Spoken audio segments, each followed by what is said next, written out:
दोस्तों मैं हूं अभी बैंकॉक एयरपोर्ट पे और मुझे जाना है पटाया। पहली बात तो मैं थका हुआ इतना हूं कि मैंने रात में सोया नहीं था, पूरी रात सोया नहीं था। फिलहाल दोस्तों पटाया सिटी में हम आ चुके हैं। Welcome everybody, come to Freelancer Hotel ค่ะ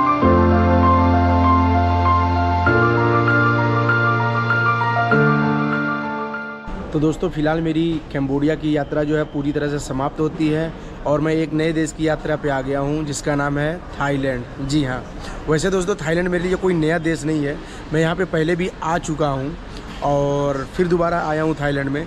वैसे ये ब्लॉग जो है काफ़ी मज़ेदार होगा और काफ़ी इंटरटेन वाला होगा, क्योंकि इस ब्लॉग में और इस ब्लॉग के एपिसोड में मैं आपको थाईलैंड के बहुत सारे ऐसी चीज़ दिखाऊंगा जो वाकई में आपको बहुत पसंद आने वाला है।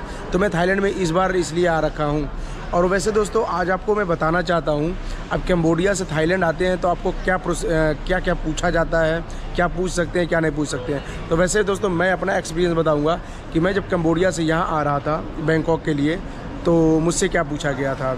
तो वैसे दोस्तों मुझसे तो ऐसे नॉर्मली मैं जब गया तो बोर्डिंग पास हमें देती है, जो बैठी रहती है काउंटर पे, जो बोर्डिंग पास देती है, उसने मेरे से पूछा आप थाईलैंड जा रहे हैं। मैंने बोला हाँ। कह रही है कैश दिखाओ। उसने बोला कैश दिखाइए आप। मैंने बोला कि मेरे पास ज़्यादा कैश नहीं है, मेरे पास $100 है, 100 से $150 है, इतना ही है। तो कह रही है सर इतना तो कम है। मैं बोला मैडम क्या दिक्कत है, आपके देश में तो पहले ही मैंने खर्च कर दिया है पैसे और दूसरे देश में जा रहे हैं हम। तो कहिए ठीक है कोई बात नहीं है, आप जाके ATM से निकाल सकते हैं, निकाल के फिर शो कर दीजिए। मैं बोला मैडम इसकी कोई ज़रूरत नहीं है, मुझे शो करने की ज़रूरत नहीं है, मैं जा रहा हूँ दूसरे देश में तो मैं वहाँ पे अपना कार्ड ही यूज करूँगा, कैश की कोई ज़रूरत नहीं होगा मुझे। तो फिलहाल वो उसने कुछ नहीं बोला। फिर 2-3 सवाल ऐसे पूछ लिए कि रिटर्न टिकट दिखा दो, ये दिखा दो, ऐसा दिखा दो। तो मैंने उसको सारी चीज़ दिखा दी, सारी चीज़। फिर वो सोच रही थी, फिर मैंने बोला कि हाँ आप पहले से आपको पता है सारी चीज़ें और आप देख लीजिए, उसके बाद से जो भी हो आप बताओ।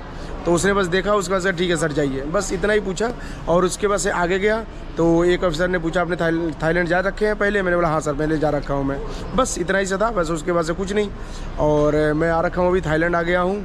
और वीज़ा के लिए यहाँ पे बात बताते हैं, वीज़ा फ्री कंट्री है थाईलैंड, पहले आपको बता दे रहा हूँ। जी हाँ, वीज़ा के लिए आपको कोई भी पेमेंट पैसे देने की ज़रूरत नहीं है, एक भी रुपये देने की ज़रूरत नहीं है। बस आइए मोहर लगवाइए पासपोर्ट पे और एंट्री है थाईलैंड में। तो अभी ऐसा सिस्टम है और थाईलैंड में काफ़ी भीड़ लग रहा है। क्यों? वीज़ा फ्री है, जो कंट्री यहाँ पे दे रही है वो वीज़ा फ्री दे रही है सभी इंडियन पासपोर्ट होल्डर को।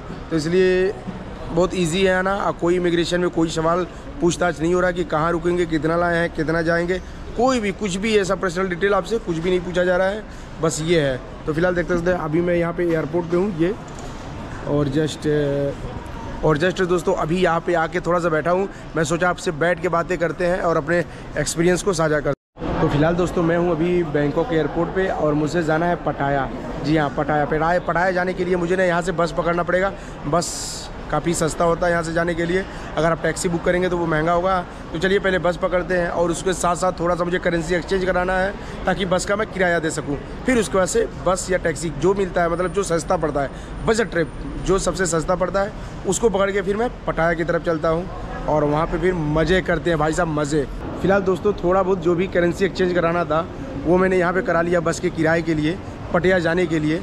और जस्ट यहाँ देख सकते हैं आप टैक्सी लिखा हुआ है। हम बाहर की तरफ जाएंगे बट हमें टैक्सी नहीं चाहिए यार, हम तो सोचेंगे एक बस मिल जाए हमें, तो हम बस की तलाश में रहेंगे। यहाँ पे मैडम बैठी हैं, यहाँ पे पूछते हैं।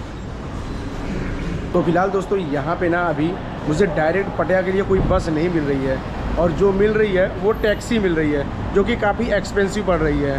तो मैं फ़िलहाल और मुझे आपको बताना चाहूँ मेरा जो एयरपोर्ट है वो स्वर्ण भूमि एयरपोर्ट नहीं है, मैं आ रखा हूँ डॉन मुआंग इंटरनेशनल एयरपोर्ट है। फिलहाल मुझे यहाँ से एक बस पकड़ना पड़ेगा, A1 नंबर बस पकड़ के मुझे जाना होगा मोचित बस टर्मिनल। वहाँ से मैं पटाया के लिए बस मिल जाता है जो डायरेक्ट है वहाँ पे। तो चलिए फिलहाल मैं अभी जस्ट बाहर आ गया हूँ, जैसे देख सकते हो आप, जस्ट बाहर आ रखा हूँ। और उसके बाद से अभी यहाँ से बस पकड़ते हैं, फिर उसके बाद से चलते हैं पटाया में भाई साहब। तो दोस्तों फिलहाल सस्ते के चक्कर में हमें सस्ता सिस्टम नहीं मिला यहाँ पे। रीज़न ये था कि अगर हम A1 बस स्टेशन पे जा रहे थे बस के लिए तो हमें 800 थाई भात मुझे देना पड़ रहा था यहाँ को टैक्सी वाले भाई साहब को। तो वो मुझे घाटा हो रहा था, मेरा घाटा हो रहा था। फिर उसके वजह से 100, 200, 250 जो भी लगता पटाया के लिए लगता, तो फिर मैंने उस चीज़ को नहीं चूज किया। और अगर मैं स्वर्ण भूमि एयरपोर्ट पे उतरता तो मेरे लिए फ़ायदा रहता, मैं 250-300 के अंदर में रिंगिट में, सॉरी 250-300 भात में ही मैं पहुंच जाता पटाया में। तो फिलहाल ऐसा नहीं हो पाया, और जिस होशियारी में था मैं वो चीज़ चला नहीं, जिस बजट यात्रा में था वो चला नहीं, और इधर लॉस होता हुआ नज़र आ रहा है। क्योंकि फ़िलहाल मैंने अभी टैक्सी बुक करना पड़ गया है, और इस टैक्सी वाले भाई साहब से भी ना यार काफ़ी बार्गेनिंग करना पड़ा है यार, काफ़ी बार्गेनिंग करना पड़ा है। फिर उसके बाद से ये बंदा राजी हुआ, नहीं तो कोई मांग रहा था 2000 बात, कोई मांग रहा था 1500 बात, ये भाई साहब मांग रहे थे। तो फिलहाल मैंने इन्हें 1000 बात दिए हैं और वहाँ तक पटाया तक जाने के लिए। तो यहाँ का ये सिस्टम है भाई साहब। और जस्ट मैं अभी यहाँ से निकल चुका हूँ। पहली बात तो ये टैक्सी में QR स्कैनर कोड भी चलता है, जैसे देख सकते हो आप, जैसे अपने इंडिया में है कि अगर आपके पास कैश नहीं है तो आपके पास इंटरनेशनल अगर QR कोड स्कैनिंग वाला है तो आप उससे भी पे कर सकते हो। यार एक चीज़ की प्रॉब्लम होती है थाईलैंड में अभी भी है यार, वो चीज़ लैंग्वेज की यार, इनकी जो लैंग्वेज टोन होती है ना इंग्लिश की, यार वाकई में वो समझ में नहीं आती यार भाई साहब, वो रियली समझ में नहीं आता वो चीज़, वो लैंग्वेज टोन बिल्कुल ही समझ में नहीं आता है, क्योंकि बहुत थोड़ा सा घुसना पड़ता है उसके अंदर, तब जाके समझ में आता है। तो भैया मैं आपको बताऊंगा, पहली बात तो मैं थका हुआ इतना हूँ कि मैंने रात में सोया नहीं था, पूरी रात सोया नहीं था। मेरी फ़्लाइट जो थी कैम्बोडिया से यहाँ थी, वैसे 1-2 घंटे की फ़्लाइट थी, पर फ्लाइट काफ़ी डिले था, इसलिए मैं सो भी नहीं पाया और रात भर ऐसे बैठा था आता था। तो यही था, और काफ़ी थका हुआ हूँ। और मैं फ़िलहाल अभी ऐसा होटल भी नहीं अपना बुक कर रखा हूँ कि मैं पटिया में जाऊँगा और अपना होटल बुक कर रखा हूँ या हॉस्टल बुक कर रखा हूँ। अभी कुछ भी ऐसा कुछ भी नहीं कर रखा है पटिया में जाने के लिए। तो अभी वहाँ पे चल रहा हूँ, उसके बाद अभी मुझे हॉस्टल भी ढूंढना है, फिर उसके बाद से सारी चीज़ें करेंगे। तो पहले हॉस्टल ढूंढूंगा, फिर उसके से फ्रेश होऊंगा, फिर उसके बाद से नहाऊंगा, तब जाके नई यात्रा पे निकलूंगा। और उसके बाद से फिलहाल तभी जस्ट यात्रा अपना चल ही रहा है। फिलहाल मेरा यात्रा यहाँ का बैंकॉक का बनाने का यही था कि मैं सोचा था कि बार थाईलैंड जरूर आऊँगा, दोबारा आऊँगा, ताकि आपको और अच्छे से दिखा सकूँ। पिछली बार वीडियोज़ में मैंने आपको अच्छे से नहीं दिखाया था, लेकिन इस बार मैं आपको बहुत अच्छे तरीके से पटाया और बैंकॉक की यात्रा कराऊँगा। चलिए चलते हैं आगे की तरफ। और ये देखिए ड्राइवर महोदय हैं ये, और ये रहा यहाँ का सड़क। वैसे दोस्तों बैंकॉक में क्या है, अगर हम या कोई भी ड्राइवर अगर जो गाड़ी का अगर जो गैस भराता है, जैसे यहाँ पे गैस भरा जा रहा है या तेल भराता है, ठीक है, तो उसे ऑन द स्पॉट, जैसे इस टंकी के पास एक बंदा खड़ा है तो पैसा इसे नहीं देते हैं या उसे नहीं देते हैं। वहाँ पे एक कैश काउंटर बना होता है, जो सामने देख रहे हैं वहाँ पे कैशियर है, वहाँ पे कैशियर काउंटर होगा, वहाँ से आपको टोकन लेना पड़ेगा, ठीक है। उसके बाद से जितना का आपने भराया है उसको वहाँ पे जाके आपको पेमेंट करना पड़ेगा। यहाँ से आपको बता देगा इतना आप डलवा रहे हैं, जो बताएंगे आप वहाँ पे ये डालेगा, और वहाँ से आपको बिल का रिसिप्ट लाके यहाँ पे दिखाना पड़ेगा, फिर आप आगे कुछ जा सकते हो भाई साहब। तो ये चीज़ है, यानी कि हर बंदे को ऐसे देना नहीं है, एक जगह पे कैशियर काउंटर है, वहाँ पे जाके जमा करना है। और भाई साहब गर्मी तो बड़ा मज़ेदार लग रहा है यहाँ पे थाईलैंड में। और भाई साहब क्या ही बताएं यार, सस्ते यात्रा के चक्कर में मैं ना इस बार यात्रा थोड़ा सा मेरा महंगा पड़ गया। टैक्सी बुक करना मैंने सोचा ही नहीं था कि मैं टैक्सी बुक करूँगा, लेकिन लास्ट ऑप्शन ऐसा मेरे साथ पड़ा कि मुझे टैक्सी ही लेना पड़ा। तो ये चीज़ें हैं फिलहाल। चलिए फिलहाल पटिया की तरफ चलते हैं, अब कर भी क्या सकते हैं भाई साहब। और अगर हम 2 बार टैक्सी पकड़ के जाते हैं, बस स्टेशन पे जाते, फिर इधर उधर करके जाते, तो हमारा तभी भी उतना ही पैसा पड़ता, तो कोई फ़ायदा नहीं था।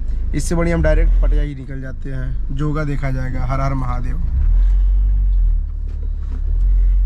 वैसे ड्राइवर भैया बड़े रंगीले आदमी हैं यार, अपनी लुगाई से बात कर रहे थे तो मेरे से भी बात करा दिया अभी को, तो मैंने भी बात किया, खूब मस्त होके बातें कर रही थी, अच्छा लगा रे बाबा।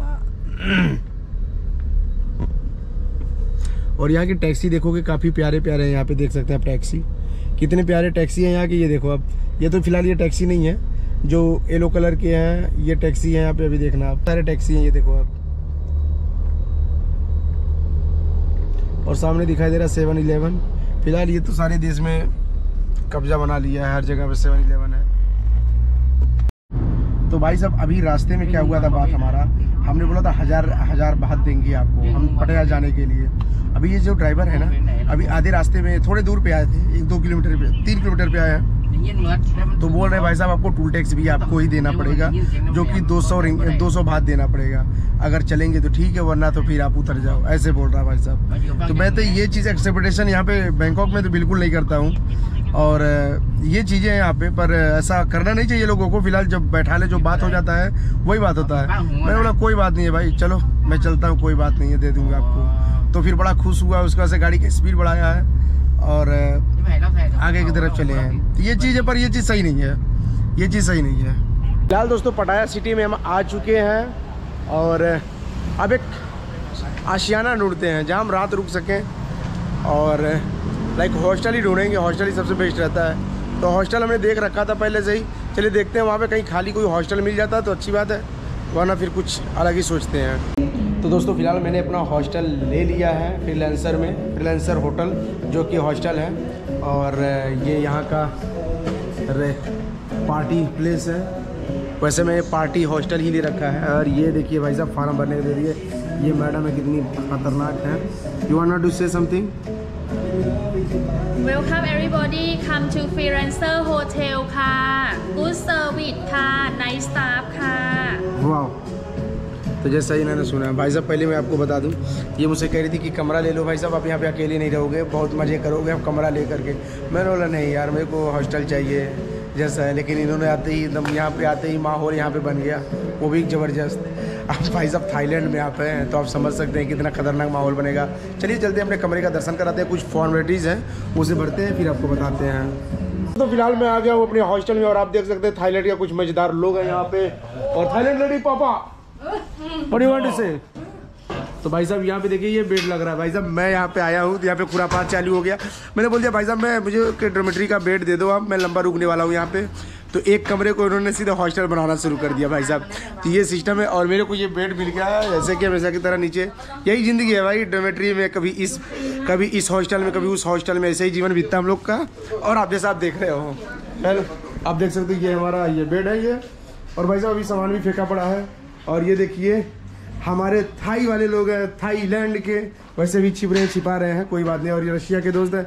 Hello brother, как дела? Хорошо? Streamer? Yes, хорошо. Only streamer. Really? Okay, no problem. So भाई YouTube. Yes. और भाई साहब बाहर का आप दृश्य देख सकते हैं। अरे बाबा क्या गर्मी है यार। तो भाई साहब अभी बहुत गर्मी है, मतलब यार ऐसा लग रहा है अभी दिन में ना पूरा थाईलैंड में गर्मी गर्म है, पूरा गर्म ही गर्म है और सूना सूना लग रहा है। पर बाबा ये थाईलैंड है भाई साहब, पटाया, ये सूना कभी नहीं रहता है। तो इसलिए ये काफ़ी खूबसूरत जगह है। और हम अभी जस्ट पहुँचे हैं तो थोड़ा आराम करते हैं, उसके बाद से गर्दा उड़ाते हैं राजा साहब है ये। और इसे YouTube canal. तो भाई साहब का ये यूट्यूब चैनल है, इन्होंने मुझे दिखाया। नाइस यूट्यूब चैनल, नाम मैं नहीं पढ़ सकता हूँ। भाई साहब रशिया के हैं, गोवा में रह के आए लंबा, बता रहे थे कुछ कहानी मेरे को गोवा का, बड़ा अच्छा लगा बाबा। तो फिलहाल अपने इंडिया में तो यार मिनी रशिया ही है गोवा, हम वहाँ पे भी जाएंगे एक बार। वैसे मैं जा रखा हूँ ऑलरेडी, तो फिलहाल अभी नहीं जाऊँगा, जब जाएंगे तो बताएंगे जरूर।